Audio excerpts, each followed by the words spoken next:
Isang batang Pinoy ang nabigyan ng pambihirang pagkakataon sa larangan ng football. Nabigyan kasi siya ng scholarship sa Football Academy ng isa sa mga pinakamalalaking football club sa mundo. Ang mainit na balita hatid ni Athena Imperial.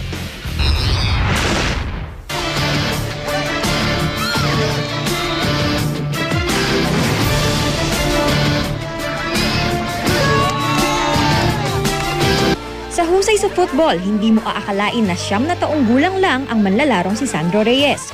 Gumawa ng kasaysayan si Sandro nang matanggap siya sa FCB Escola, ang football academy ng isa sa pinakamalaking football club sa mundo, ang FC Barcelona. Dito naglalaro ang tanyag na Argentine football player na si Lionel Messi na siyang iniidolo ni Sandro. Kaya ang kanyang eskwelahang Southridge gumawa ng tribute program para sa kanilang football wonder na aalis para sa 3-year full scholarship sa Barcelona. Si Sandro masayang-masaya sa pagkilala. So how do you feel that you're leaving for Barcelona this September? Happy. Pero ang kanyang mga iiwan, one thing that we're very proud about Sandro is he's not just an athlete. Hindi lang siya atleta. Magaling din siya sa klase. In fact, honor student siya. Consistent. Simula nung nagsimula siya dito sa prep hanggang ngayon sa grade 4. Siyempre masaya pero malungkot kasi we will lose a very good athlete. But masaya because we know that he will do very well in Barcelona. Dito sa Southridge, as may 10 years here, si Sandro siya yung tipo ng player na magaling talaga kung sa positioning.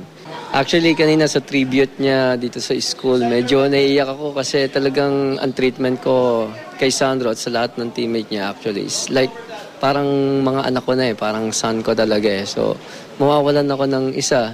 But still, niisip ko kasi for the best naman Isang nakakaantig na video presentation naman ang inihandog ng ama ni Sandro na si Edmond para sa pag-alis nito. Masaya na may halong lungkot. Tulad ng sinabi ko dun sa entablado kanina, may kasamang malaking sakripisyo itong pagkakataon na ito. Siyempre, malaking chance ito para sa kanya na mag-develop bilang isang manlalaro. Ngunit yung pamilya naman ay magkakawatak-watak. Sa September 16, tutulak na sa Barcelona si Sandro kasama ang kanyang ina at nakababatang kapatid nito. Ang mga klase ni Sandro excited din para sa training ng kaibigan. Good luck, Sandro. We wish you the best in Barcelona. Good luck, Sandro! Athena Imperial, GMA News.